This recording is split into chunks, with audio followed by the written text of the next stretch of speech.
Hi guys, welcome back to the BubblyPetz channel. I'm Isla. In today's video, I'm gonna go over the pros and cons of keeping a pet pigeon. All right, let's get started.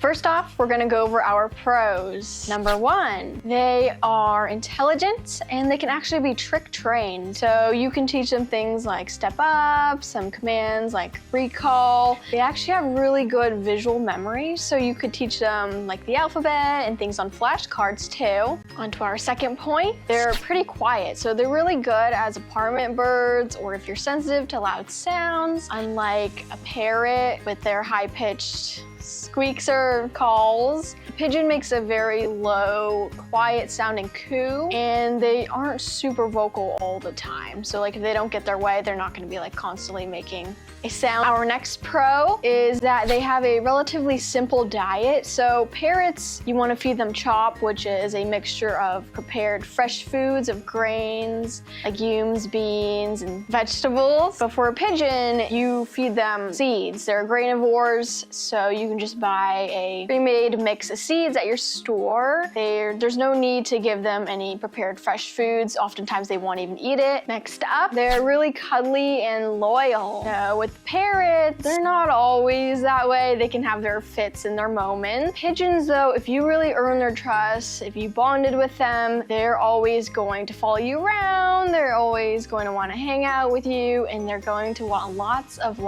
pets. Our next pro is that they don't need toys like parrots would for their chewing instincts and constant stimulation. Pigeons, oftentimes you'll see they won't even interact with their toys. They won't even use them. I mean, some juvenile pigeons may have more energy and are more willing to interact with those things. But as they grow up, they really don't have a need for that. You can always experiment with your bird, but oftentimes it's not necessary. On to our cons. First up, they're really dusty. So they're more than a cockatiel. Not too sure if compared to a cockatoo, but they're really dusty. If you've ever seen them shake their feathers, just dust everywhere. If you have asthma and sensitivity to this, especially if you're keeping your pigeon indoors, you're going to maybe avoid getting a pigeon or really invest in a good air purifier. Our next con is that they poop a lot. So they poop more than like say a cockatiel would, although their poop is actually really easy to clean up. As long as they're well fed and not hungry or anything, their poop's gonna be pretty solid and it doesn't stick to things or stain things. Our next point is that they can take a really long time to tame. So my one pigeon, Cloud Feather, he took over 1.5 years for me to really get to be bonded with him and for him to let me pet him and for me to train him. Not all are like this. I've heard some stories where they bond with you within like a week or so, which is like,